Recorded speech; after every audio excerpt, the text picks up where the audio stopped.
अब आपको इन सब का झाड़ा दे दिया कि ब्रह्मा को किसा ज्ञान है, विष्णु को किस कैसा ज्ञान है, और वेद क्या प्रमाण देते हैं उस परमेश्वर के विषय में, और थोड़ा सा झाड़ा और देते हैं, थोड़ा सा ज्ञान और कराते हैं कि सतयुग के ब्राह्मणों को कितना ज्ञान था।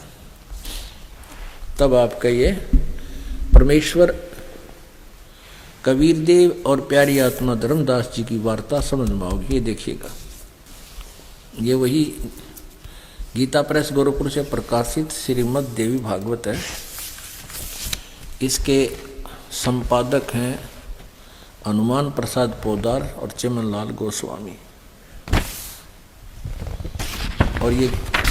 और ये गीता प्रेस गोरखपुर से प्रकाशित है।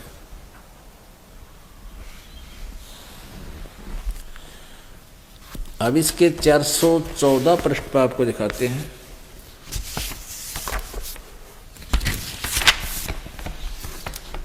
छठे सकंद में, छठा सकंद 414 पृष्ठ पे, जन्मेजय ने पूछा, महाभाग यानी व्यास जी से पूछ रहे हैं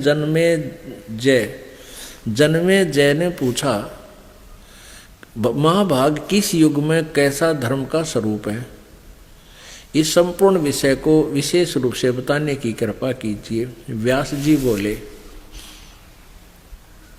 राजन, यह निश्चय कि सतयुग में ब्राह्मण वेद के पूर्ण विद्वान थे हैं, और उनके द्वारा निरंतर भगवती जगदम्बा की आराधना होती थी। ले आलिया ओढ़ सतयुग के ब्राह्मणा का, ब्राह्मण को चाहे महर्षि ऋषि कहो, वो कहते हैं वो वेद के पूर्ण विद्वान थे और भक्ति दुर्गा की पूजा करते थे। भगवती का दर्शन करने के लिए उनका मन सदा ललायित रहता था। प्रत्येक गांव में शक्ति यानी दुर्गा का मंदिर उद्घाटन हो, इस विषय में उनके मन में बड़ी उत्सुकता थी। यानी मंदिर का लठी नन गढ़वाया, सतयुग तो शुरू करवा रखा है इन्होंने। अब क्या बताते हैं, धर्म की ये सती थी त्रेता में भी रही, परंतु कुछ ह्रास हो गया। सतयुग की जो स्थिति थी वह द्वापर में विशेष रूप से कम हो गई।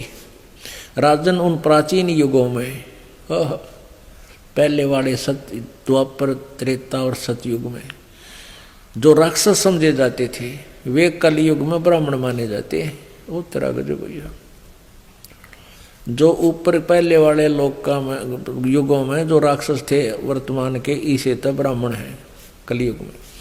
क्योंकि अब के ब्राह्मण प्राय पाखंड करने में तत्पर रहते हैं, दूसरों को ठगना, झूठ बोलना और वैदिक धर्म कर्म से अलग रहना कलियुगी ब्राह्मणों का स्वाभाविक गुण बन गया है।